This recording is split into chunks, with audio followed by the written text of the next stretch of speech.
Olá pessoal, bem-vindos à disciplina de Eletrônica Aplicada. Na aula de hoje nós vamos começar a falar sobre diodos. Eu já deixei aqui pré-representado para vocês então a simbologia dos diodos utilizados no diagrama de circuitos elétricos e eletrônicos, né, como preferirem. Bom, um diodo ele é um dispositivo semicondutor, a gente vai estudar um pouco mais a fundo isso, composto por dois terminais.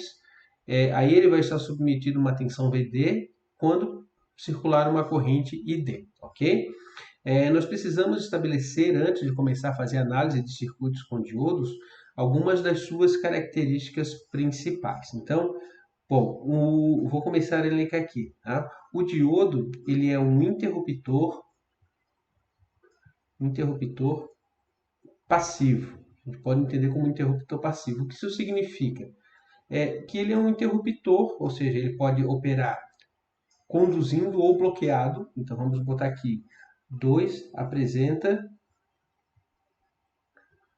dois estados de operação, que pode ser conduzindo ou bloqueado. Para tornar isso um pouco mais palpável já nesse momento, né, pessoal? Entendam quando eu falo que ele é um interruptor passivo, entendam mesmo como se fosse um interruptor, né? Todo mundo sabe que um interruptor é uma chave, e essa chave pode estar fechada quando passa a corrente elétrica ou aberta quando não passa a corrente elétrica.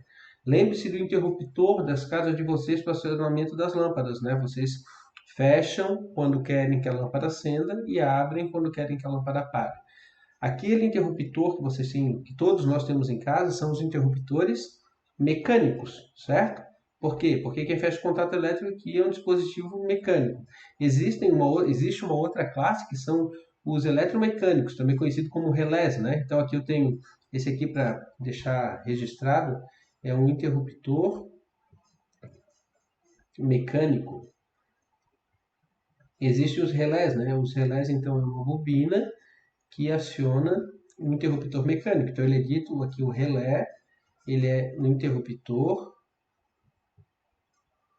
eletromecânico, certo? Porque aqui eu preciso da ação mecânica mesmo para fechar ou abrir, né? No caso dos interruptores das nossas residências é a ação do dedo, né? Eu vou lá e fecho o interruptor ou abro o interruptor. Quando eu falo em relé, ele é eletromecânico, porque agora é uma tensão elétrica V aplicada na bobina, que vai gerar um campo magnético que vai atrair o contato elétrico mecânico, né? O contato mecânico que vai fechar ou abrir. Então, quando eu aplico tensão na bobina, tipicamente o relé fecha. Se não, ele abre. Aí vai depender se é normalmente aberto ou normalmente fechado. Mas vejam, aqui não tem nada de mecânico de elétrico envolvido. Aqui eu já tenho o acionamento elétrico com a atuação mecânica. E o diodo, pessoal, o diodo que a gente pode representar também como se fosse um dispositivo de dois terminais, como esse interruptor mecânico, ele é um interruptor totalmente eletrônico. Isso quer dizer que num diodo eu tenho a possibilidade de permitir a passagem de corrente ou bloqueio de corrente sem que hajam peças móveis, certo? Simplesmente eu vou mudar o estado do dispositivo, o estado físico, né? Na física do semicondutor, eu vou mudar esse estado com que ele opera. Ok? Eu vou fazer com que sua resistência vá de zero a um valor muito alto, possibilitando a passagem ou não de corrente elétrica. Quando o diodo está em condução, ou seja, não quando ele está em condução, para eu ser mais preciso, para ele entrar em condução, certo? Para entrar em condução, é preciso garantir VD maior que zero. Ou seja, essa condição aqui, pessoal, é aquela que garante que ele vai entrar em condução, que significa ser fechado. Então, se eu quero que o meu diodo conduza a corrente elétrica, eu tenho que aplicar uma tensão positiva, nesse sentido que está desenhado aqui. Uma tensão positiva, ele vai idealmente virar um curto-circuito. A gente vai ver que na prática não é bem um curto-circuito, né? Mas no modelo idealizado ele vai conduzir corrente elétrica. Uma vez que ele está conduzindo corrente elétrica, para ele bloquear, ou seja, para ele parar de conduzir corrente elétrica, não basta simplesmente inverter a polaridade da tensão. Isso não acontece, embora vocês vão encontrar essa descrição em muitos materiais A gente precisa conhecer o princípio físico, né, para entender que uma vez que o diodo está em condução, ou seja, ele foi polarizado diretamente, aqui eu posso até botar assim, polarizado diretamente. Quer dizer que eu estou aplicando uma tensão positiva nele, eu polarizei, ele pode conduzir corrente. Uma vez que ele está polarizado diretamente, para ele bloquear, né, então, vou escrever aqui, uma vez em condução, o diodo bloqueia quando a corrente, opa, não tem essa crase, né? A corrente que o atravessa se anula. Ou seja, aplica uma tensão positiva, começa a circular a corrente pelo diodo. Se em algum momento a corrente se anular, esse diodo ele entra em bloqueio, certo? Ele vai bloquear. Se a polarização continuar positiva, ele está apto a conduzir novamente. Mas se ele bloquear e a tensão se inverter, ele fica bloqueado até que eu polarize ele diretamente de novo. Nós vamos detalhar tudo isso, tá? São só características preliminares aqui importantes para a gente entender. Como que se consegue fazer um dispositivo operar por si só, né? Porque ele é dito passivo justamente porque não existe nenhum outro terminal aqui que eu vá comandar. Agora conduz, agora bloqueia. Na verdade, quem vai ditar se ele entra em condução ou bloqueio é a tensão e a corrente que passa por ele. Tensão positiva, diretamente polarizado, apto a conduzir. Uma vez em condução, permanecerá em condução até que a corrente se anule. A corrente se anulou, volta a depender da entrada, condição de bloqueio da tensão que ele está submetido, ok? Para a gente entender tudo isso, como que isso tudo funciona, pessoal, a gente tem que dar uma passadinha para entender a física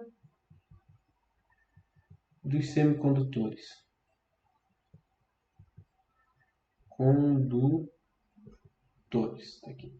Bom, para isso, a gente começa, né, falando dos semicondutores. O semicondutor mais abundante na natureza é o silício, tá? Semicondutor silício. Bom, por que o silício é dito semicondutor?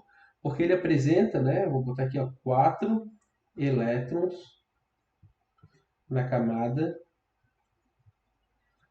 de valência. Bom, não vou exigir que vocês lembrem disso tudo, né, pessoal? Mas vamos lá, vamos fazer aqui, tentar fazer um breve resumo. Um átomo, né? Um átomo ele tem um núcleo positivo, certo? E os elétrons estão distribuídos em camadas energéticas ao redor, né? Esse aqui é o modelo do átomo atual, moderno, né? Proposto aí, né? Descoberto aos poucos, mas o modelo é conhecido como modelo de Niels Bohr, né? Então a gente tem aqui a eletrosfera, né, que circula o núcleo, e os elétrons estão distribuídos aqui nessa eletrosfera, certo? A última camada é aquela que contém os elétrons mais afastados do núcleo, e ela é chamada de camada de valência. Se determinado átomo contém menos de 4 elétrons na camada de valência, ele vai ser ametal. Se ele contém mais do que 4, 5 até 8, ele vai ser metal. E os elementos químicos da tabela periódica, pessoal, que contém 4 elétrons na camada de valência, eles são ametais, ou seja, eles têm propriedades intermediárias entre metais e não metais. Então, para nós, os semicondutores podem ser considerados aqueles elementos, vou marcar aqui, com 4 elétrons na camada de valência, ok? Então, aqui é o primeiro fato, 4 elétrons na camada de valência. Quando os elementos têm essa característica, eles vão se ligar uns aos outros, né, por meio de ligações que nós chamamos de ligações covalentes, né? Então, os semimetais realizam ligações covalentes, ok? O que isso significa para nós? Significa que quando eu tenho dois átomos, né, por exemplo, de silício, conforme eu falei para vocês, o silício é o semimetal mais abundante, por isso que ele é muito utilizado na indústria eletrônica, né? Hoje, o silício é utilizado como o principal elemento na fabricação de semicondutores para a indústria eletrônica de chips, também é utilizado na confecção de células fotovoltaicas, tudo por causa dessas características aqui, certo? Então eu vou pegar aqui um elemento, vou colocar aqui positivo, e o silício vai ter 1, 2, 3, 4 elétrons na camada de valência. Veja, pessoal, só estou representando a última camada. Existem camadas mais próximas do núcleo que aqui eu não estou representando. Então eu vou colocar um outro átomo de silício aqui, que tem um núcleo positivo, 2, 3, 4 elétrons na camada de valência. Vejam que para se estabilizar, né, a gente conhece pela regra do octeto, né, lá da química, que um elemento, uma molécula química é estável se ela contém 8 elétrons na camada de valência. Com 8 elétrons ela fica inerte, ela deixa de fazer reações químicas. Então, eu pego, por exemplo, um metal que tem um elétron na camada de valência, ele tem tendência de doar, e coloco perto de um metal que tem 7 elétrons na camada de valência, que tem tendência de receber, o metal doa um elétron para o ametal e eles formam uma molécula que fica estável, certo? Aqui os dois têm 4, então não existe uma eletropositividade e uma eletronegatividade. Eles não têm tendência de doar nem de receber elétrons, então eles vão compartilhar. Essa é a regra de ligação covalente. Ela está pautada no compartilhamento de elétrons, certo? Isso significa, olha, que esses dois elétrons aqui vão passar a orbitar o núcleo dos dois átomos. Se eu tenho mais um átomo lá em cima, ele vai compartilhar esse com esse elétron, esse também vai ser compartilhado com outro átomo, e assim por diante. Tá? Nesse contexto, pessoal, o semicondutor silício ele se organiza de forma cristalina, certo? Normalmente de forma cúbica. Eu vou tentar desenhar aqui, não é o meu forte desenho, né? Mas eu vou tentar. É como se fosse algo assim, ó. Nos vértices do cubo, certo? Aqui eu tenho mais um. Tá? Então, aqui eu tenho as cargas positivas, né? E aqui, por exemplo, esse núcleo, né, já vai encontrar outro aqui, esse encontra outro lá, e vem para cá. Então eles vão se organizando assim de forma cúbica, né? E os elétrons, né, que aqui eu tenho 4 elétrons, e esses 4 elétrons, eles vão formar uma nuvem eletrônica no entorno dessas cargas positivas, de forma que é como se todos eles experimentassem uma nuvem eletrônica de 8 elétrons na camada de valência. Okay? Então há um compartilhamento e eles formam estruturas rígidas. Essas cargas positivas que eu estou desenhando aqui para vocês são cargas fixas, né? E a nuvem eletrônica fica aqui girando no entorno dessas cargas fixas, ok? Claro, quem tem a mobilidade aqui são os elétrons. Então, se nós formos pensar, né, basicamente, em sua estrutura pura, né, esse cristal, que a gente vai passar a chamar isso aqui de cristal de silício, ele é eletricamente neutro, porque a carga positiva dos seus núcleos sempre está contrabalanceada com a carga negativa líquida total da eletrosfera. Então, se eu somar todos os prótons dos núcleos e todos os elétrons da eletrosfera, o resultado dá zero, tá? Se tiver uma temperatura de 0 Kelvin, ok? Vamos lá então, vamos seguindo. Eu vou agora representar na próxima página a versão bidimensional dessa estrutura tridimensional para a gente começar a fazer análise e entender como que eu posso aproveitar as características do silício para formar semicondutores aplicados à eletrônica. Então aqui está, né, pessoal? Já fiz o desenho para adiantar. Então veja, aqui eu tenho em vermelho os núcleos positivos, os elétrons, né? Cada um dos núcleos está envolto na camada de valência por 4 elétrons e aqui como acontece o compartilhamento, certo? O que a gente percebe é que, conforme eu falei, a carga líquida disso tudo é zero, né? É que nessa estrutura, se eu aquecer, o que vai acontecer, né? Alguns elétrons que estão presos, né? Porque eu tenho o núcleo e eu tenho lá a camada de valência, tenho esse elétron, e existe uma energia aqui, né, que prende, né, uma energia de atração que prende esse elétron ao núcleo. Quando eu aqueço esse material, esse elétron ganha energia térmica e ele consegue se afastar da ação do núcleo e ele se torna livre, ele vai para a banda de condução. Contudo, quando ele vai para a banda de condução, ele não consegue se manter, né, porque a energia quando ele pula de camada, ele vai para uma energia onde ele se torna instável, ele acaba devolvendo, voltando para a banda que ele estava e devolve a energia na forma de calor, certo? E também na emissão de fótons, ok?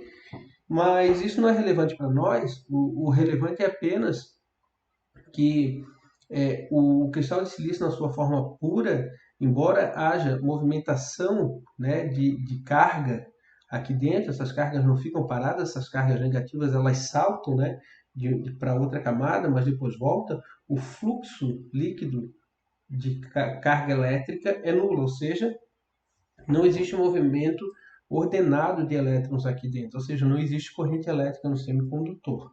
Para que a gente consiga fazer surgir uma corrente elétrica, a gente precisa modificar a estrutura cristalina. O silício, na forma pura, como eu desenhei aqui para vocês, né, ele chama silício intrínseco. Justamente porque ele é puro, né? Se pegar lá o silício na natureza, processar, tirar todas as impurezas, todos os outros minerais, todos os outros átomos, e se eu conseguisse um cristal 100% contendo só silício, ele seria o silício intrínseco, que apresenta essas propriedades. Agora, a gente vai fazer uma modificação na estrutura dele, inserindo outros elementos. Esse processo, pessoal, de inserção de outros elementos de forma proposital na estrutura do silício intrínseco chama-se dopagem. Tá? A dopagem ela consiste em adicionar um percentual bem definido de outros elementos na estrutura do silício para modificar as suas propriedades físicas e químicas, fazendo com que ele se torne especial do ponto de vista de condução de eletricidade, da condução de corrente elétrica. Tá? Bom, eu vou redesenhar essa figura fazendo a inserção de um elemento diferente para que a gente consiga entender o que essa inserção modifica, como que essa inserção modifica o cristal de silício. Lembrando, né, só antes de eu continuar, que após a dopagem, o silício ele deixa de ser chamado de silício intrínseco e passa a chamar de silício extrínseco. Tá? Então, o silício intrínseco é o silício puro e o silício extrínseco é o silício dopado. Tá? Ok? Vamos lá então. Vou desenhar aqui do lado. Eu vou substituir esse átomo central aqui por um átomo de outro elemento, tá? Para a gente entender o que isso acontece. Como que isso acontece? Aqui, pessoal, eu já desenhei dois grupos, né? A gente vai precisar duas vezes desse desenho.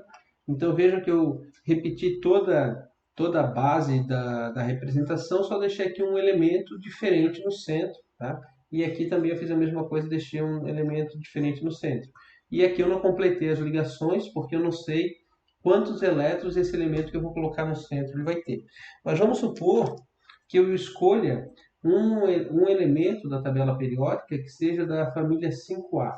Da família 5A, por exemplo, o boro, né? Ele possui 5 elétrons na camada de valência.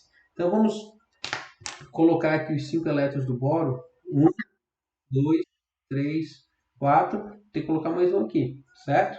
Desses 5 elétrons do boro, 4 deles vão formar ligação covalente com os 4 elétrons da camada de valência do silício. Então aqui forma uma ligação covalente, aqui forma uma ligação covalente, mais uma e aqui mais uma. O que a gente percebe?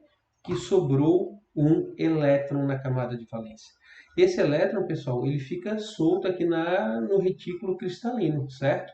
E vejam que a carga elétrica final desse material é nula. Vamos botar aqui, ó, carga elétrica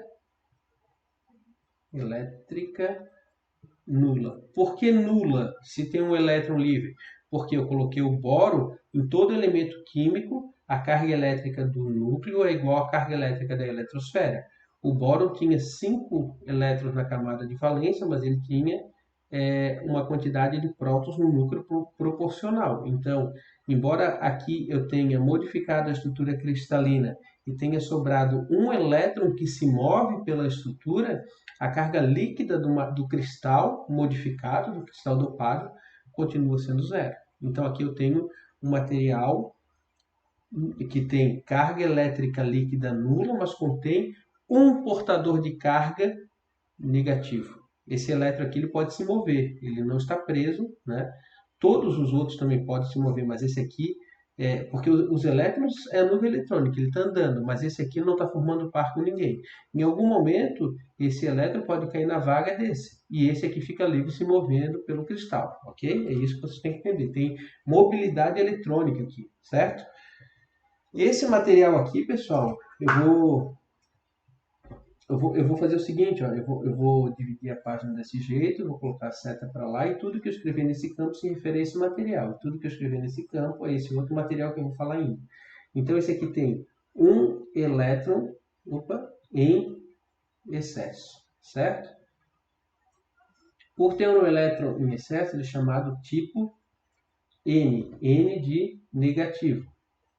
Lembrando, é negativo porque é um elétron em excesso, mas não é um elétron em excesso na carga líquida, é um elétron em excesso no retículo, certo? Ele está conseguindo se localizar, ele sobrou nas ligações covalentes, mas a carga aqui é nula ainda, certo? A gente vai representar esse material, tá? Que é o elétron, o semicondutor tipo N. Lembra aqui que tipo N, mas tipo N é o semicondutor tipo N, ou um cristal de silício tipo N. O cristal de silício tipo N é um cristal de silício extrínseco, dopado com o elemento boro ou outro da família 5A, que apresenta um elétron em excesso. A representação dele para nós vai ser assim. Uma pastilha, aqui a gente marca tipo N, e aqui a gente marca a carguinha negativa. Veja que essa carguinha negativa representa o elétron que está solto aqui, certo? Importante, né, pessoal?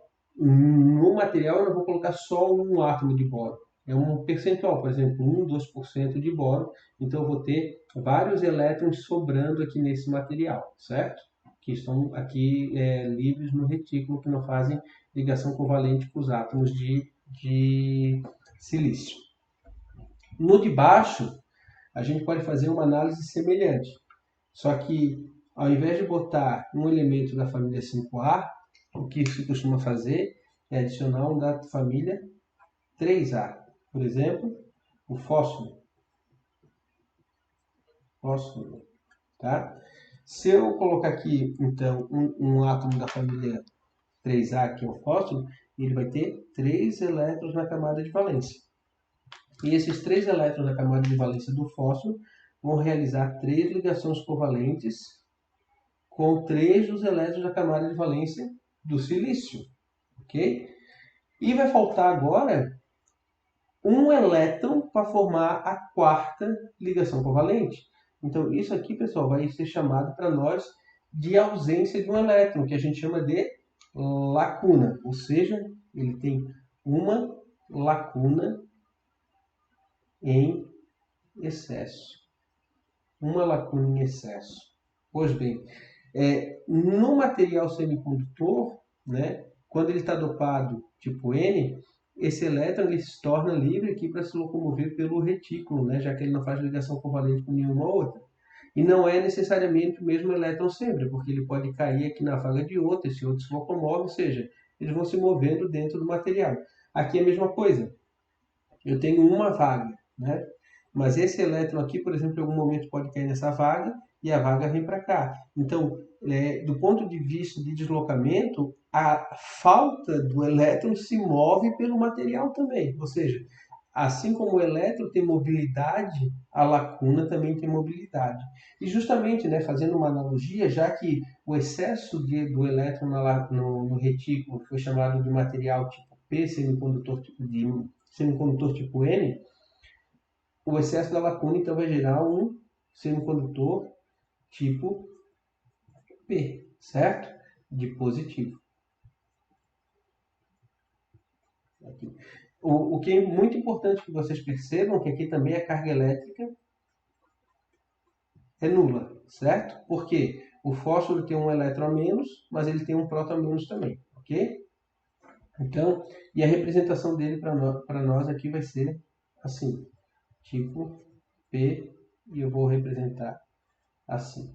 Essas aqui são as lacunas, ok? Então eu tenho portadores de carga tipo negativo no tipo N, portadores de carga positivo no tipo P, ok?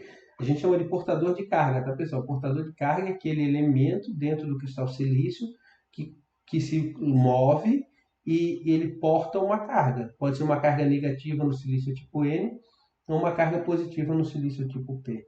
A gente não vai entrar em detalhes, né, porque não cabe nessa disciplina, mas existem portadores de carga positivo aqui no tipo N, que a gente chama aqui, são os portadores de carga minoritária. Eles surgem devido à deriva térmica.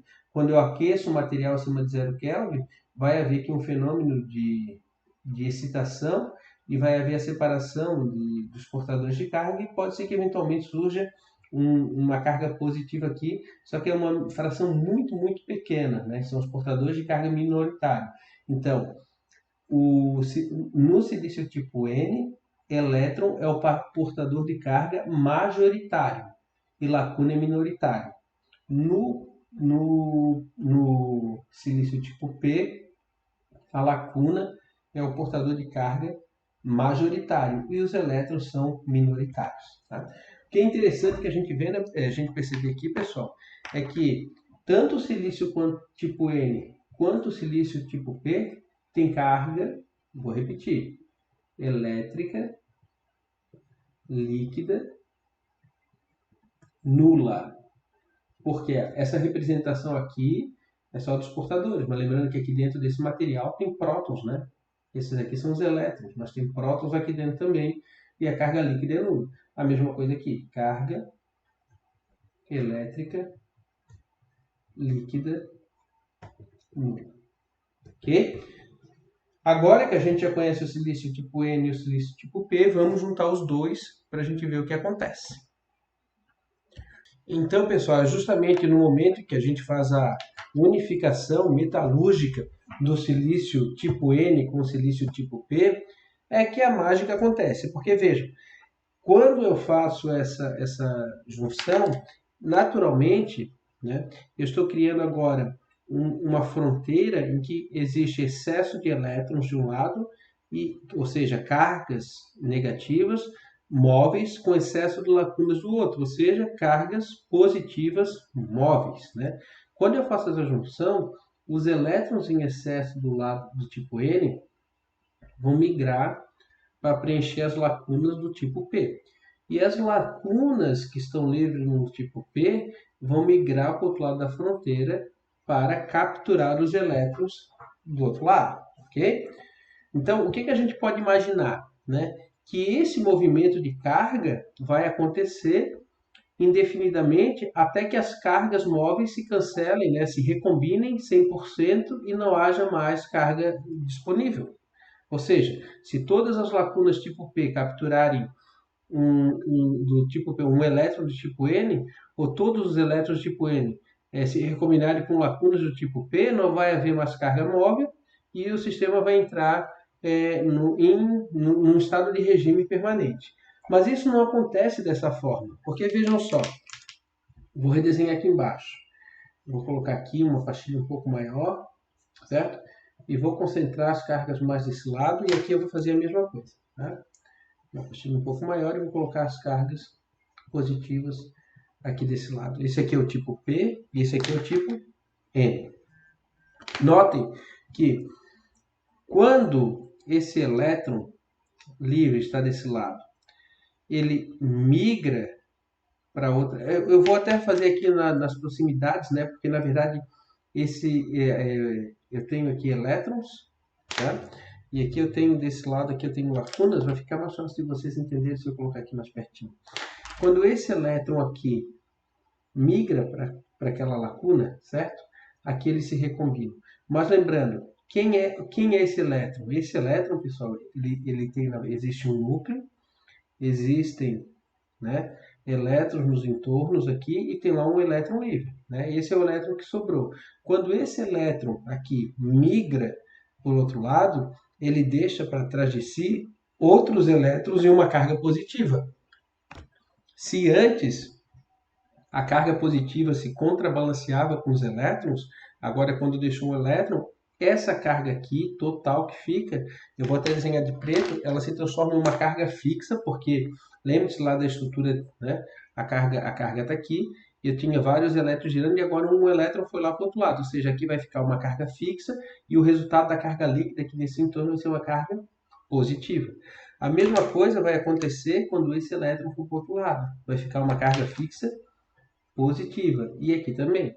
Do outro lado, né, o que nós temos? Nós temos cargas fixas que agora estão recebendo elétrons, ou seja, como se entrasse mais um elétron aqui nessa eletrosfera. E aí o resultado é que desse lado aqui surge uma carga fixa negativa, uma carga fixa negativa, uma carga fixa negativa. O que eu desenhei de preto aqui são cargas fixas. Essas cargas não se movem. Quem se move são as vermelhas desse lado, que são os elétrons, e os prótons aqui, as lacunas desse lado, que são as faltas de elétron. Ok? Veja então que se, por exemplo, o próximo elétron que estava aqui migrar lá para o outro lado também, né, vai surgir mais uma carga positiva aqui e mais uma carga negativa aqui. Então, na medida que mais elétrons migram para o outro lado, lacunas, mais elétrons migram do lado N para o lado P e mais lacunas do lado P para o lado N, maior fica essa concentração de cargas fixas de polaridade oposta aqui na fronteira da junção. Essa junção aqui eu já vou dar o nome dela, tá? Ela chama-se junção PN, ok? Então, aqui nós temos uma junção PN, tá? Esse acúmulo de carga positiva de um lado e negativa do outro, carga fixa, dá origem a um campo elétrico, porque a gente sabe que isso aqui vai se comportar, né, basicamente, ó, se a gente olhar para cá uma carga positiva e uma carga negativa, como uma capacitância, né, tem um acúmulo de carga, placas carregadas. Então vai surgir um campo elétrico e o campo elétrico ele aponta do potencial positivo para o potencial negativo, ok? Veja que se eu agora colocar uma carga elétrica negativa nesse campo, o que vai acontecer? Ele vai devolver, né? Sempre que cai uma carga positiva no campo elétrico, ele se movimenta no sentido do campo. Então, se uma lacuna que é positiva vem nessa direção para atravessar para o outro lado, quando ela chega aqui no campo elétrico, o campo elétrico devolve ela para o lado P. Se o elétron está se deslocando e cai aqui no campo elétrico, o campo elétrico devolve ele para o lado N. E esse sistema vai entrar no equilíbrio, ou seja, o deslocamento dos portadores de carga do lado N para o lado P e do lado P para o lado N, ele se autolimita, não vai acontecer indefinidamente. Na medida que essas cargas vão migrando, a intensidade desse campo elétrico E vai aumentando, tal que chega um momento que o campo elétrico se torna tão intenso que ele inibe a continuidade da passagem dos portadores de carga de um lado para o outro. E é aí que está a mágica do sistema, porque agora eu tenho portadores de carga concentrados no lado N e portadores de carga concentrados no lado P. E quem faz essa separação de cargas é o campo elétrico. Acontece que esse campo elétrico eu consigo modificar externamente aplicando uma fonte de tensão entre o terminal negativo e o terminal positivo. E agora, conforme eu modulo esse campo elétrico, eu consigo fazer com que mais ou menos elétrons passem de um lado para o outro. Ou seja, eu começo a controlar a condutividade da junção PN. Eu vou conseguir, então, fazer que passem muitos elétrons, diodo fechado, ou nenhum elétron, diodo aberto. Ok? Vamos então migrar para o entendimento dessa questão. Uma vez que a gente está com essa representação, eu vou redesenhar lá embaixo de novo, para não poluir muito o desenho.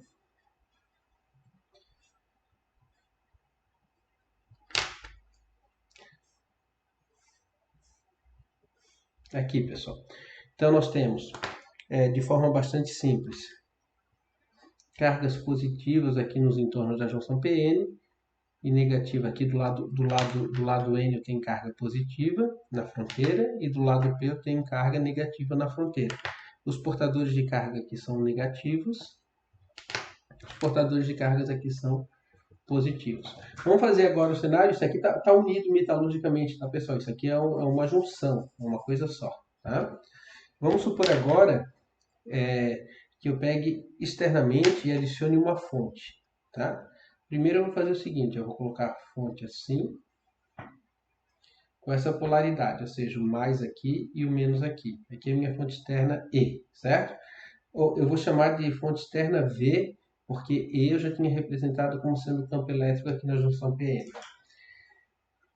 Claro, né, pessoal? Veja que como eu tenho um campo elétrico E, né, a gente sabe que ao campo elétrico está associado uma diferença de potencial. Então, desse ponto para esse vai ter uma tensão. Já já a gente fala disso, tá?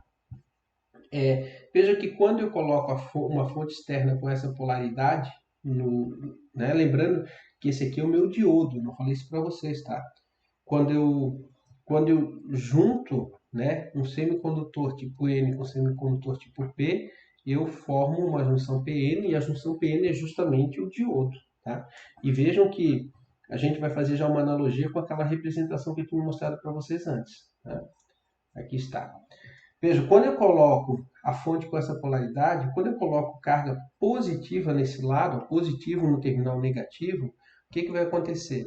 Esse positivo da fonte, ele atrai os negativos, os portadores de carga negativa, que passam a se concentrar todos aqui nesse canto. Ao mesmo tempo, né, e dessa forma, não ao mesmo tempo, quando esses portadores de carga se acumulam todos aqui no canto atraídos pelo negativo, sobram mais cargas fixas positivas nos entornos da junção PN. Do mesmo lado, né, de mesma forma, da mesma maneira, quando eu coloco o negativo aqui no positivo, o terminal negativo da fonte vai atrair as lacunas que se concentram todas aqui nesse canto. E com isso, né, vai haver o surgimento de mais cargas fixas negativas aqui.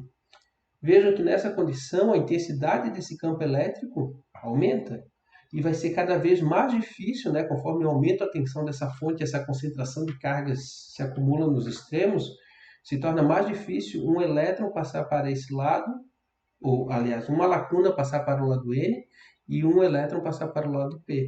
Ou seja, se eu coloco uma fonte com positivo conectado no material tipo N e um negativo da fonte no tipo P, eu polarizo reversamente o semicondutor e ele se torna isolante, chave aberta, tá? Vejam que eu falei polarização reversa. Por que reversa? Porque é o positivo no negativo e o negativo no positivo. Então, se eu tenho um diodo, certo? Eu falei para vocês que tem uma tensão VD, né? Se a esse diodo eu aplicar uma tensão reversa, ou seja, uma fonte que tenha essa polaridade, esse diodo fica reversamente polarizado, porque isso aqui é um diodo. E ele vai bloquear, ou seja, não passa corrente elétrica por ele. Agora, eu vou pegar aqui vou fazer a mesma representação e só que eu vou inverter a polarização. Então, aqui eu tenho as cargas negativas, aqui eu tenho as cargas positivas, aqui eu tenho as cargas fixas positivas no lado N e negativas no lado P. Lembrando que esse é o material tipo P e esse aqui é o material tipo N. Então veja, agora eu vou colocar minha fonte com a polaridade oposta de antes. Aqui a gente já vê, né, pessoal? Se aqui eu tinha polaridade reversa, eu vou escrever para ficar isso gravado, né? Nesse caso aqui eu tenho polarização reversa. Por que reversa? Positivo no N, negativo no P. Aqui eu vou ter o que eu chamo de polarização direta. Por que direta? Negativo no negativo, positivo no positivo. Vejam que nesse caso, pessoal, quando eu coloco o negativo da fonte aqui, eu vou empurrar esses portadores de carga contra o campo elétrico, certo? eles vão começar a vir para cá. Claro que o campo elétrico continua agindo, né? O campo elétrico continua agindo e o campo elétrico tenta devolver esses elétrons para o lado N e essas lacunas para o lado P. Agora, conforme eu aumento a intensidade dessa fonte externa, vai chegar um momento em que o campo externo imposto pela fonte cancela o campo interno e aí esse material vira um condutor, porque daí não tem mais campo separando cargas e vai haver a circulação de corrente elétrica. Nesse caso, é como se tivesse o diodo em condução, uma chave fechada. Veja que a representação que nós temos ali agora passa a ser essa aqui, né? Eu tenho mais ou menos VD, então eu tenho mais e menos, ok? Então, nesse caso aqui eu tenho polarização reversa, nesse caso aqui eu tenho polarização direta. Percebam, pessoal, que o sentido da seta, ele não é à toa, tá? O sentido da seta, aqui VD, V, né? Eu falei que era V. O sentido da seta indica a seta indica o sentido de circulação possível no diodo. Nunca eu vou conseguir fazer corrente circular no sentido oposto, é sempre no sentido de condução. O diodo é um interruptor passivo unidirecional, ele só aceita corrente em uma posição, em um sentido, ok?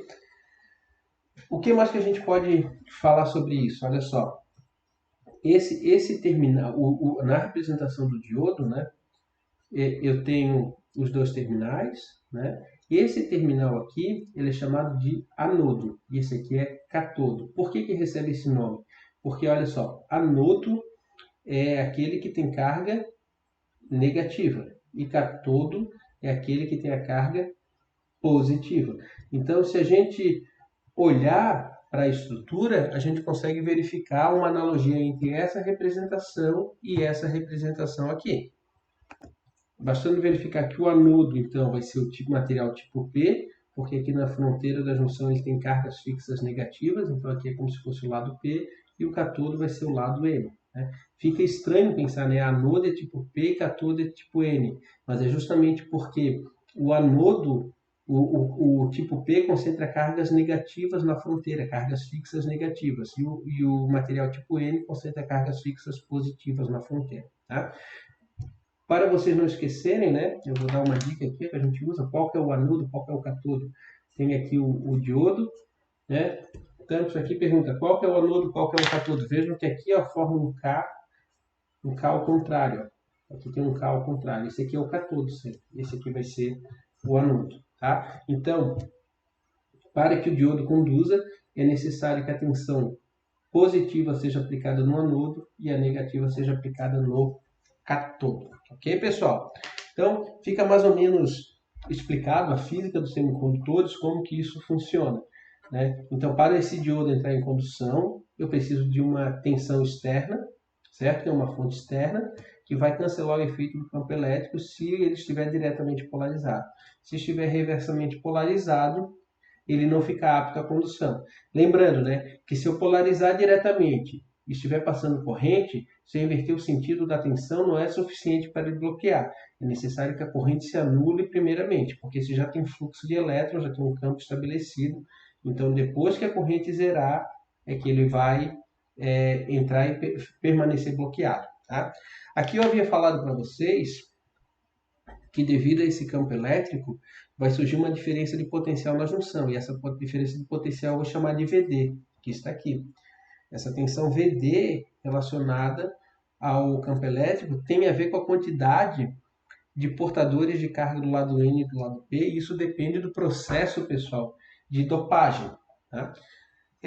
Não é simples determinar essas contas, tá? É tudo muito complexo, mas, grosso modo, o que acontece? Para diodos de silício, a tensão, a diferença de tensão, né, nos entornos da junção PN tem valor aproximado de VD igual a 0,7 volts, ok? Então, para que o diodo entre em condução, a tensão imposta pela fonte externa tem que ser maior que a tensão interna gerada no diodo, ou seja, a tensão externa tem que ser maior do que 0,7. Por isso que a gente considera que o diodo se torna polarizado diretamente quando a tensão externa aplicada a ele é superior a 0,7. E polarizado reversamente quando a tensão aplicada externamente a ele é menor do que 0,7. Vejam que essa tensão, né, de 0,7 é uma barreira, né? Se essa barreira de 0,7 for rompida, for vencida pela fonte externa, ele entra em condução. Se essa barreira não for superada pela fonte externa, ele não entra. Por isso que essa junção aqui, essa tensão que aparece na junção, chama-se barreira de potencial. Então, eu tenho uma barreira de potencial a ser vencida, né, pela fonte externa para que ele entre em condução. Ok? Então, de forma geral, essa é a física por volta do semicondutor. É muito mais complexo do que isso, tá, pessoal? A gente não consegue ver isso em 20 minutos, meia hora. Né? A física do semicondutor é algo muito, muito complexo. As equações, né, são bastante complexas. Mas aqui eu queria trazer para vocês só, de forma geral, os conceitos principais para vocês conseguirem entender por que o diodo entra em condução e bloqueia quando eu aplico uma fonte de tensão externa nele, ok? Vamos seguir então agora a falar um pouquinho dos modelos.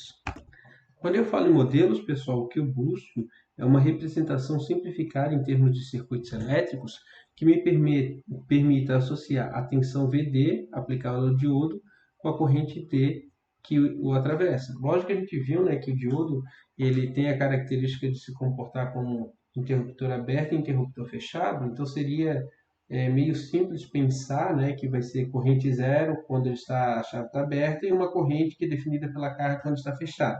Mas é um pouco mais complexo do que isso. Para entender, vamos tentar puxar uma analogia. Se eu falo para vocês no resistor, né, ele tem uma corrente IR e a ele é aplicada uma tensão VR, sendo que a relação VR por IR, né, eu posso dizer assim que o IR é VR sobre IR. Essa aqui é a expressão matemática, é o modelo que a gente usa para representar o resistor, certo? Eu tenho uma equação que relaciona a tensão e corrente no resistor por meio da resistência.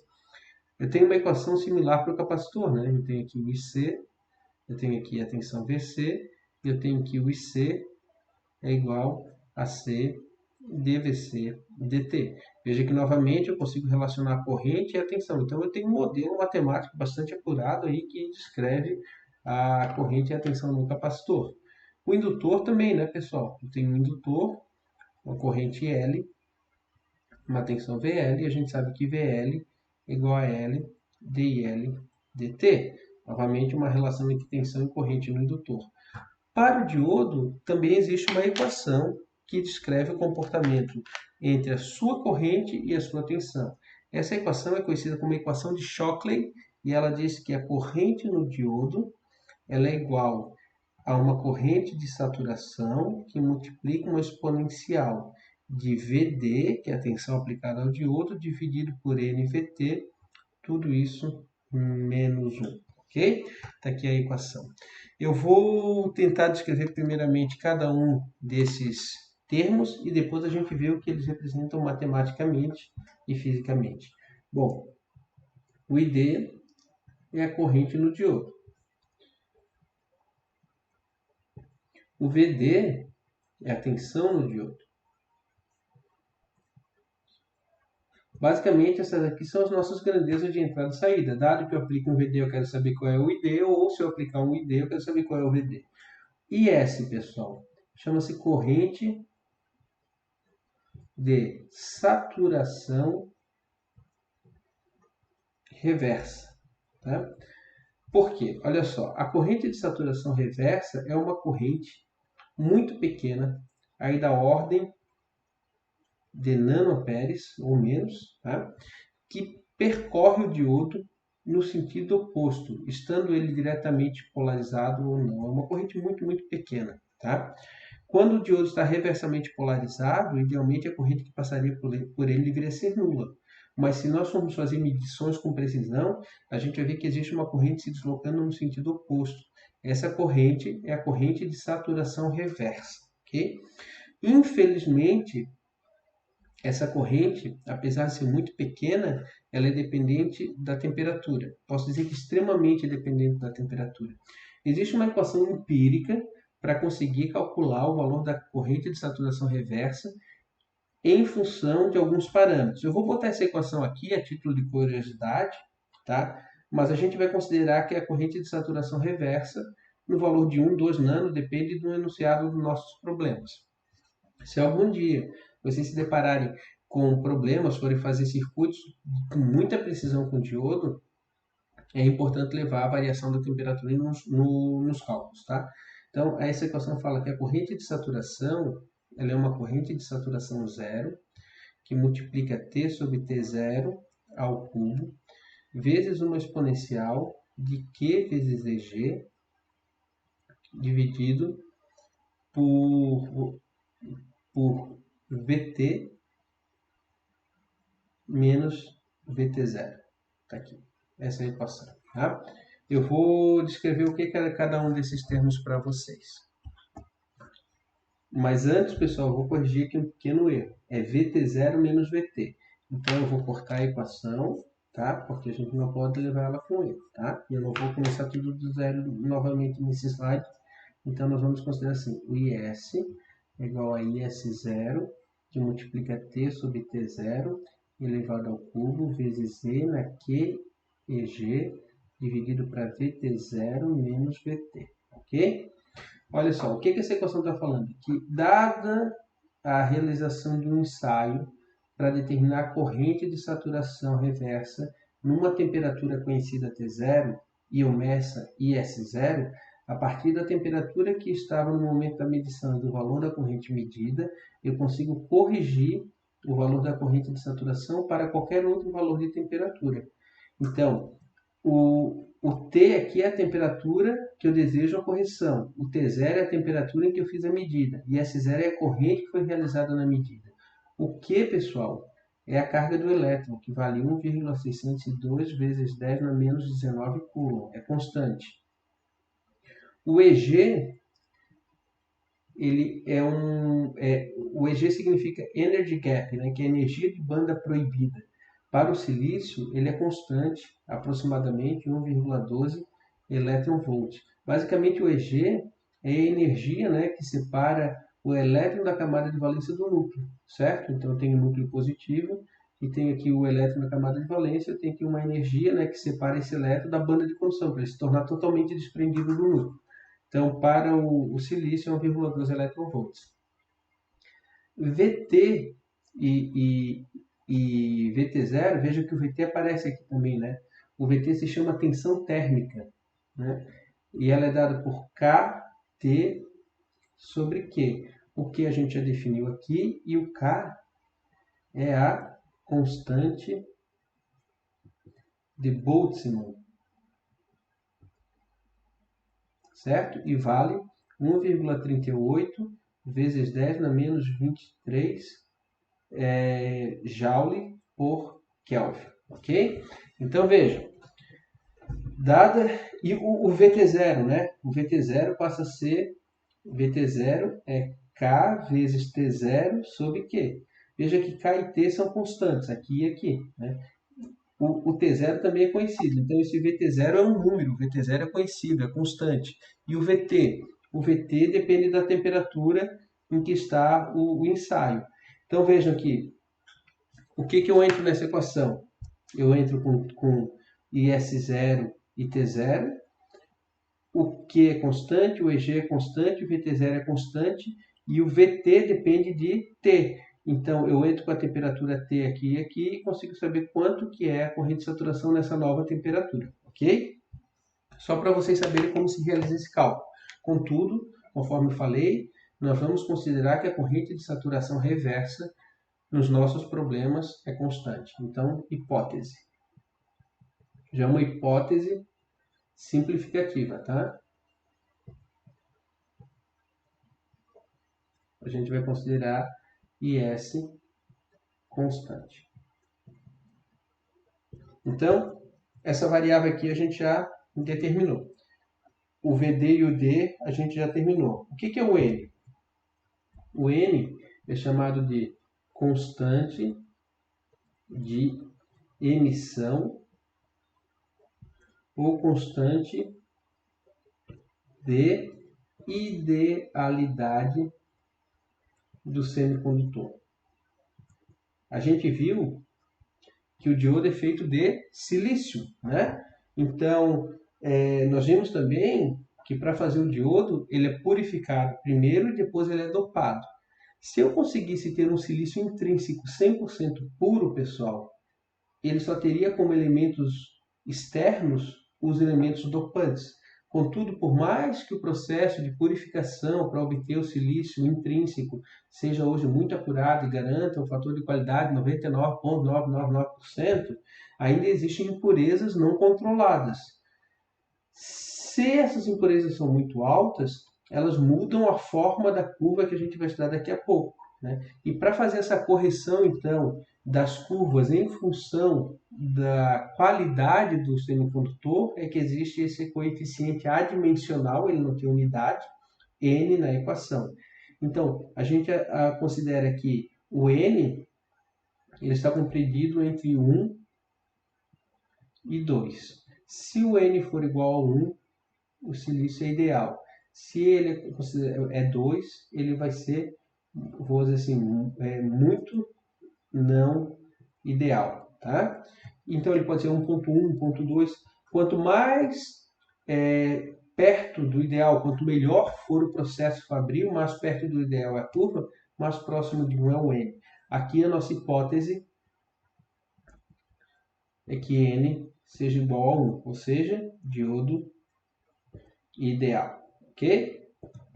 Então, já conhecemos o ID, já conhecemos o VD, já conhecemos o N. O 1 não preciso falar nada, né? Então falta o VT, que eu acabei já comentando aqui também. O VT, né, chama-se tensão térmica. Por que tensão térmica? Olha, é só olhar para a equação, né? VT é KT sobre Q. A unidade disso aqui, se a gente pegar, dá volt. Só que é uma tensão em volt que depende da temperatura da junção T. Por isso, tensão térmica. Vejam que o K e o Q eu já defini aqui para vocês, né? O K é a constante de Boltzmann e o Q é a carga do elétron. Então, a tensão térmica depende exclusivamente da temperatura de operação da junção PN. Normalmente, né, quanto maior a temperatura, maior a tensão, mas a gente especifica, por exemplo, a 25 graus Celsius, por exemplo, a entrada na equação aqui tem que ser no SI, que é 298 Kelvin. O VT vai ser K, 1,38 vezes 10 na menos 23, K vezes T, 298, dividido por Q, 1,602 vezes 10 na menos 19. E se vocês resolverem essa conta aqui, vocês vão chegar em aproximadamente aí 26 milivolts. Então, nós temos ainda mais uma hipótese, né? Que a tensão térmica é constante e vale 26 milivolts, exceto se no enunciado for mencionada outra temperatura de operação. Tá? Então, aqui também vou botar assim, ó, hipótese. Então, veja, apesar de ser uma equação bastante complexa, dependente da temperatura, com algumas hipóteses, alguns contornos, né, a gente consegue chegar numa simplificação. Então, IS é constante, N é constante, VT é constante, a gente chega à conclusão que o ID se relaciona com o VD por meio de uma função exponencial. Agora, vamos pensar como que funciona essa curva, analisar como que essa curva aqui ocorre. Tá? Aqui, pessoal, eu escrevi de novo a equação, eu fiz questão de botar um sinal positivo aqui na frente, tá? Vocês aí em controle, né? Normalmente trabalho muito com as exponenciais dos polos, né? Considerando sempre o decaimento exponencial com polo negativo, aqui a curva a exponencial é positiva mesmo, tá? Vamos lá. Como que é o comportamento dessa curva? Vou desenhar o gráfico, então, a gente vai fazer aqui a análise para toda a faixa de variação da tensão VD em função da corrente D, ou seja, eu vou traçar a curva ID por VD. Pessoal, se esse VD é maior que zero, esse exponencial aqui vai crescer muito rápido. Tá? Vocês podem fazer depois em um software, né, para fazer a comprovação disso, mas para valores de VD maiores do que 0,7, que é exatamente o valor da tensão na barreira de potencial, essa exponencial ela cresce muito rapidamente. Então, a gente pode verificar que para valores elevados da exponencial, esse menos 1 aqui, ele não faz a mínima diferença, né? Porque é um número gigantescamente positivo, menos 1, vai continuar sendo ele. Então, nessa região aqui de VD maior que zero, a gente pode aproximar o ID por sendo IS e na VD sobre NVT, certo? Desprezo menos 1. A gente vai ver que essa curva ela tem um comportamento que pode ser modelado assim. Aqui assim, e depois segue o comportamento exponencial. Essa tensão, aqui esse ponto, né, onde a exponencial começa a crescer mais acentuadamente, eu vou chamar de VD0, que é exatamente aquela... Veja, eu estou aplicando tensões positivas no diodo, né? Aqui, ó. Então, idealmente, ele entraria em condução para qualquer tensão maior que zero, mas a gente sabe que eu tenho que vencer aquele campo elétrico interno, aquela barreira de potencial. Então, eu vou aumentando a tensão até o momento em que a tensão passa daquele 0,7, que aqui é o VD0. Aí, a partir daí, ele entra em condução e a corrente dele passa a crescer exponencialmente em função da tensão aplicada, ok? Se, por outro lado, a gente fizer essa tensão VD menor que zero, essa exponencial aqui, ela vai se tornar muito pequena. Veja que quanto maior for o VD em módulo, né, por exemplo, menos 1, menos 2, menos 3, quanto maior ela for negativamente, menor é a contribuição da exponencial nessa função inteira. Então, nesse caso, o termo exponencial é que se torna diminuto frente ao menos 1. Então, a gente vai dizer que o ID, nesse caso, pode ser aproximado, aqui é aproximado também, né? Mas é uma boa aproximação, tá? Não é nada muito grosseiro, a menos IS. Ou seja, para tensões negativas, a corrente ela é aproximadamente constante. Então, ela vai fazer algo assim. E lembre que eu falei para vocês, né, que essa corrente IS é na ordem de nanoamperes, então ela fica bem coladinha no eixo mesmo. Se nós formos pensar, né, quer dizer que quanto mais negativa for a tensão, mesmo que a vá aumentando, o diodo nunca vai conduzir, somente essa corrente de saturação reversa. Isso é verdade, pessoal, até que o isolamento, né, até que as propriedades dielétricas do diodo sejam rompidas, porque conforme eu vou aumentando a tensão, vai ter uma hora que a junção PN ali fica submetida a um campo elétrico negativo tão intenso que ela entra em condução por avalanche, certo? Ou seja, não tem como segurar.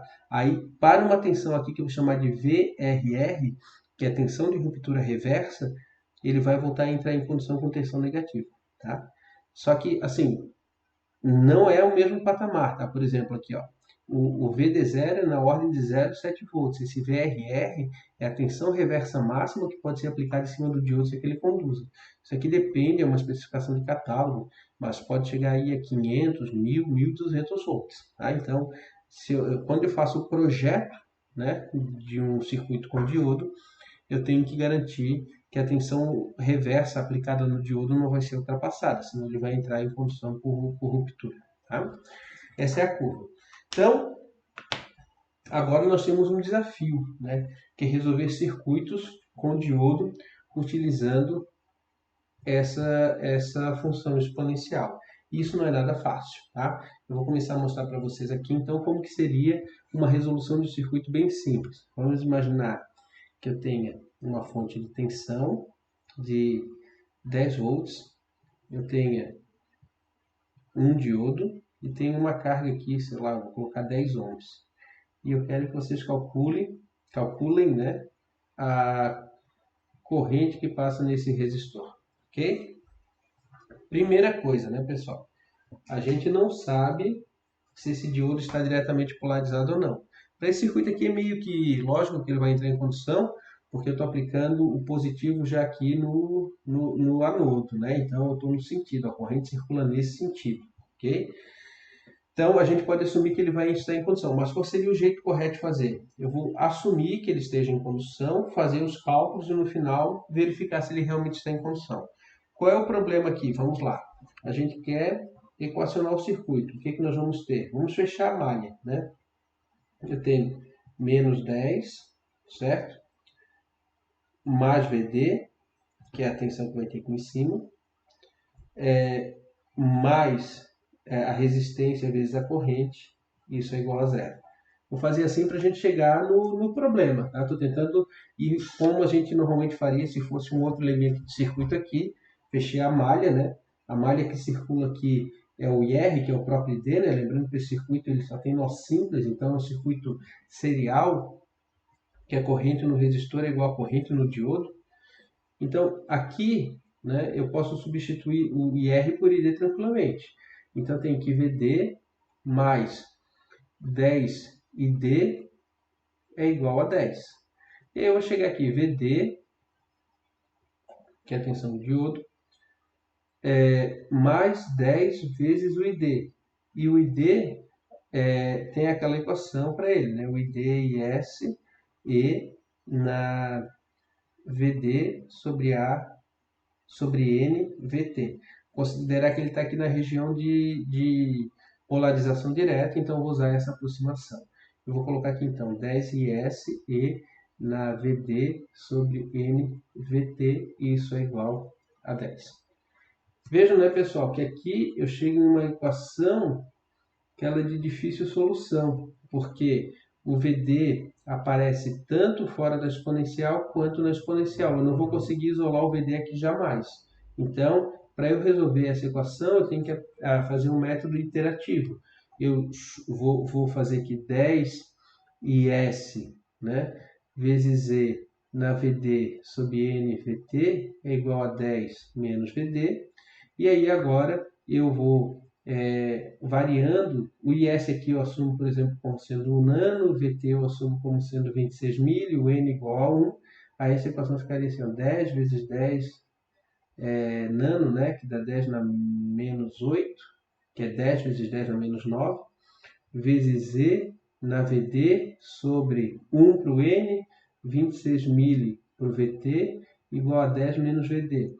Agora eu vou jogando valores de VD aqui até que as duas equações sejam iguais, né? Então aí eu vou chegar no valor do VD. Só que isso é tedioso de fazer, né? Ou eu posso partir para uma análise gráfica, né? Que é outra alternativa que a gente vai fazer aqui agora.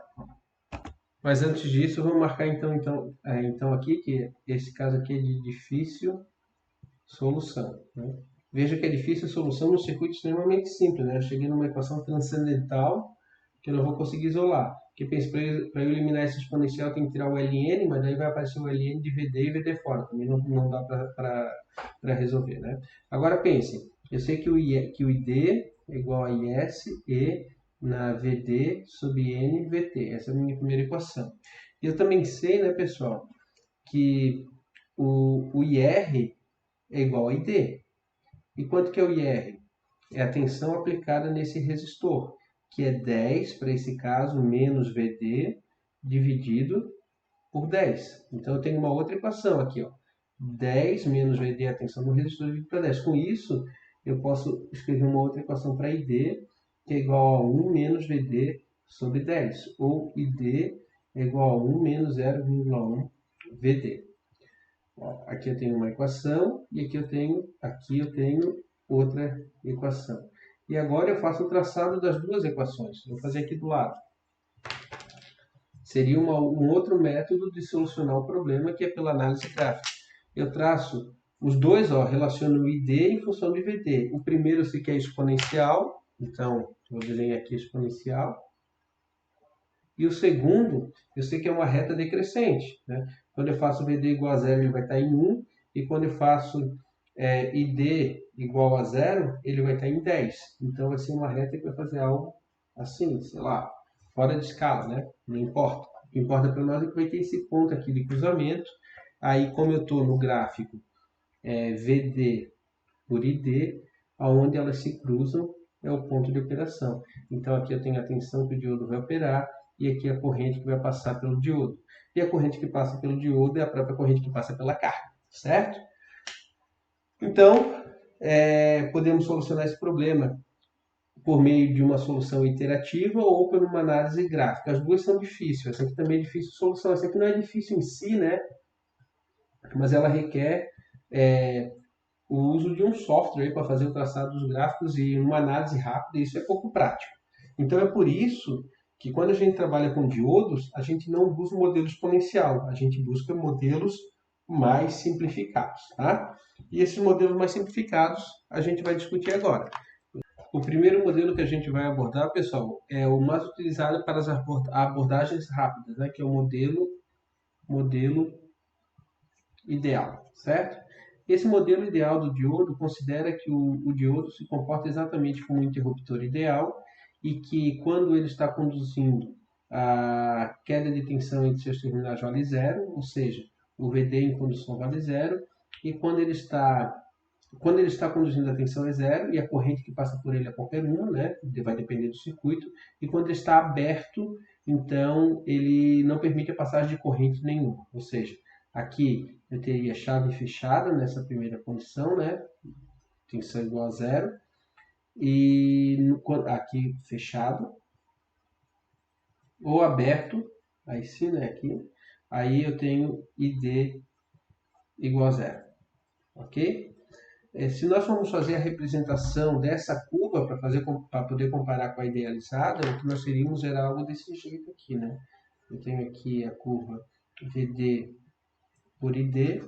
Então, quando o diodo entra em condução, eu vou pegar a caneta vermelha para ficar semelhante. Quando o diodo está em condução, a tensão dele vale zero e pode passar qualquer corrente. Então, para tensões positivas aplicadas ao diodo, ele entra em condução, e para tensões negativas ele bloqueia, né? Então, se a gente fizer uma comparação, né, vejam que ela não é tão afastada, né? Principalmente aqui do lado esquerdo, basicamente em cima do eixo. Eu não vou considerar aqui a tensão de ruptura reversa no modelo ideal, não faz sentido, já que eu tenho uma aproximação. E como essa tensão aqui é em torno do 0,7 volts, realmente ela é bem próxima aqui do eixo, né? Então, essa curva aqui é uma primeira representação idealizada e ela facilita muito a análise de circuitos com diodos. A prova disso é que a gente consegue resolver esse circuito aqui, que mesmo sendo simples, pela solução exponencial se mostrou um pouco complexa, vamos resolver utilizando o modelo ideal para verificar que a gente resolve rapidamente. Então, para isso eu vou redesenhar o problema, né? A gente tinha aqui, era 10 volts, tinha o diodo, e aqui tinha uma resistência de 10 ohms, e o objetivo era calcular a corrente R, né? Aqui a solução, a hipótese de diodo ideal. Tá aqui. Bom, se o diodo é ideal, né, pessoal, a gente vai partir do suposto que a tensão aplicada nele é positiva, porque eu estou com o positivo da fonte aplicada aqui no anodo, então ele vai entrar em condução, e para nós o diodo ideal em condução é uma chave fechada. Então eu retiro o diodo e coloco um curto, e aí a gente vai chegar à conclusão que a corrente que passa tanto no diodo quanto na carga vale 1 ampere, né? Então resolvemos rapidamente. Claro que esse é um resultado aproximado, mas veja, para dar uma ordem de grandeza ele é muito bom, né? Por exemplo, eu tenho esse circuito. Qual é a corrente que eu tenho que escolher para esse diodo? Né? 1 ampere, 2 amperes, 3 amperes, qual é o valor que eu tenho que colocar de corrente que esse diodo suporte? Aqui eu já vejo, olha, tem que ser na casa de 1 ampere, vou escolher 1,5 ampere, 2 amperes, mas não vou escolher 0,5 ou 200 miliamperes, tá? Então, é uma abordagem inicial que já me leva a um resultado, um ponto de partida, tá? Existe um modelo um pouco mais preciso, que é o modelo fonte de tensão. Olha, o modelo fonte de tensão, pessoal, ele parte do pressuposto que quando o diodo está em condução, ele se comporta como uma fonte de tensão constante de valor VD aproximadamente igual a 0,7 volts. Essa tensão VD07 está claro, é para o diodo de silício, tá? Se eu, por exemplo, tomar um diodo de germânio, que também existe, a queda de tensão é menor, é em torno de 0,2, 0,3 volts. Normalmente a gente usa 0,7 porque, já falei para vocês, os diodos de silício são os mais utilizados. Eu acho que 70%, 80% do que se usa, né, para ou até mais, tá? Para a indústria eletrônica é feita com silício. Então, normalmente vocês forem resolver um problema e não vier especificado o valor da tensão no diodo, se adota como sendo uma queda de 0,7 volts, tá? Então, nesse caso, quando o diodo está fechado, vou colocar aqui, né, ele se comporta como uma fonte de tensão, e quando está aberto, né, aí sim ele continua sendo uma chave aberta. Se nós formos representar graficamente, né, essa curva, a gente vai ver que ela já se aproxima um pouco mais daquela exponencial em relação à curva do modelo ideal que a gente estudou antes, né? Veja que agora o que eu estou falando para vocês é que para o diodo bloqueado, a corrente continua sendo zero. E para ele entrar em condução agora, né, é necessário que a tensão seja maior que 0,7, que é a tensão VD.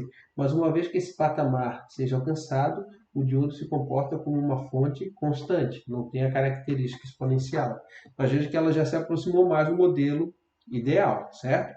Lembrando que o modelo ideal, eu posso até pontilhar aqui para vocês em azul, né? O modelo ideal seria algo... Opa, aqui ele já vai para o zero, né? Seria algo assim, certo? Não tem essa partezinha aqui embaixo negativa, tá? Ele vem aqui e depois fica assim, tá? Então veja que antes a gente considerou a curva em cima do eixo, agora a gente já está se aproximando mais. Claro, quanto melhor o diodo, né, mais próximo de 1 é aquela exponencial, menos inclinada é essa curva exponencial aqui. Se eu estiver trabalhando com n, por exemplo, esse aqui é para n igual a 2, para n igual a 1 faria algo assim. Ou seja, já está bem próximo do modelo idealizado, esse modelo simplificado, fonte de tensão. Ok, e como que eu resolvo, então, aquele mesmo problema anterior, considerando o diodo como um modelo fonte de tensão? Olha, pessoal, simplesmente, aqui vai estar, vou repetir novamente, 10 volts, o diodo, o resistor, 10 ohms, e aqui eu tenho IR, certo? Agora eu vou considerar então que o diodo entra em condução, em hipótese que ele entrou em condução, e se eu for usar o modelo fonte de tensão, então eu vou colocar aqui a fonte. O diodo em condução se comporta como uma fonte de tensão de 0,7 volts, e aqui eu tenho meu resistor de 10 ohms, e o meu objetivo é calcular a corrente R. Olha, posso fechar essa malhinha aqui, então fica menos 10 mais 0,7 mais 10 IR igual a zero. Eu chego à conclusão então que IR é igual a 9,3 sobre 10, e isso dá 0,93 amperes. Aqui está. Veja que o resultado com o diodo ideal tinha dado 1 ampere, agora deu 0,93 amperes. Lógico, né?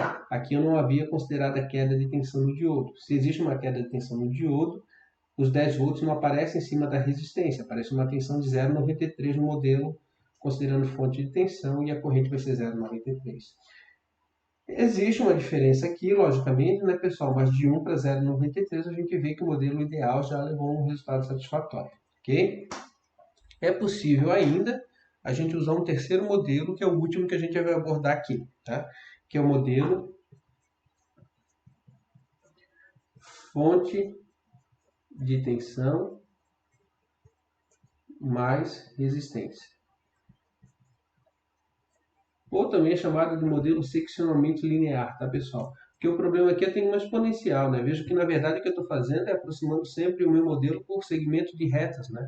Então, eu aproximo aqui por uma reta, depois aqui por outra reta. Então, é um modelo que vai aproximando por retas de formas segmentadas. Então, é seccionalmente linear. Ele é linear por uma reta até esse ponto, linear por outra reta até outro ponto. O que a gente vai fazer agora é considerar, então, que o modelo do diodo, né, é uma fonte de tensão de 0,7, por exemplo, mais uma resistência RD em série. E aqui vai passar a corrente ID, né? Corrente ID. Está aqui, certo?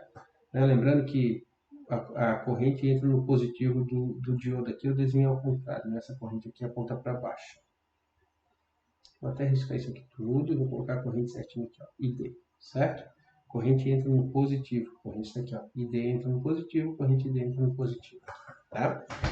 Bom, como que eu faço para resolver esse problema? Aqui eu coloquei 0,7 para resolver esse problema, né? Mas eu coloquei 0,7, mas na verdade, se eu quiser usar esse modelo, eu já não consigo de uma forma tão simples. O que eu tenho que fazer?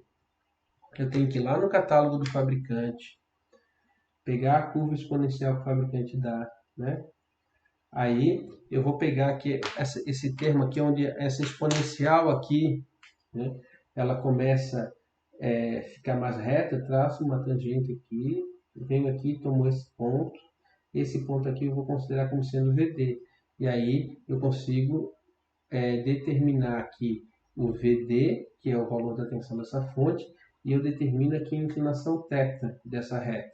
E aí eu sei que esse θ, né, como eu tenho uma curva aqui que relaciona VD por ID, né, eu sei que o θ, isso aqui vai formar um triângulo, tá? Isso aí, como que eu faço para extrair o RD? Aí eu sei que o θ, se for relacionado com tangente, a tangente é cateto oposto, né? Então, vou botar aqui a tangente de θ é cateto oposto, que é ID, sobre o cateto adjacente, que é o VD, certo? Estou tomando aqui, o certo seria tomar um delta ID sobre um delta VD, né? Que eu vou pegar essa variação de corrente aqui por essa variação de tensão aqui. Então, o θ vai ser a tangente na menos 1 de delta ID sobre delta VD, só que delta I por delta V é uma resistência, né? A resistência do diodo. Então, θ é a tangente na menos 1 de 1 sobre RD, ou seja, RD é igual a tangente 1 sobre a tangente de θ, certo? Se a gente trabalhar essa equação, a gente vai chegar nisso aqui. Veja que aqui já requer um pouquinho mais de trabalho, né? Esses dois modelos anteriores que nós usamos, eu consigo resolver o problema sem conhecer o diodo que eu estou usando. Aqui não, aqui eu já tenho que conhecer o diodo para ir no catálogo e aproximar a curva exponencial, né, por curvas seccionalmente lineares, uma que vale até VD e é horizontal, e a outra que é inclinada e vale a partir de VD, e o ângulo θ determina o valor da resistência incremental aqui que eu vou colocar, ok? Então, uma vez que eu tenha essa curva e conhecer esses parâmetros, eu posso adicionar os parâmetros aqui no modelo e resolver o circuito, né? Então, mais ou menos 10 volts, aqui eu vou ter mais ou menos, sei lá, que seja o mesmo 0,7, vou supor que eu calculei o RD, né? Vou botar aqui um valor 0,5 ohm, chutando o valor, tá, pessoal? Não necessariamente é o valor de resistência de diodo, e aqui eu tenho a resistência 10 ohms, e aqui eu tenho o IR desejado. Aí, nesse caso, a diferença aqui vai dar o mesmo 9,3, eu vou dividir para 10,5. Então, IR é 9,3 sobre 10,5, e esse resultado aqui vai dar aproximadamente 0,89 amperes.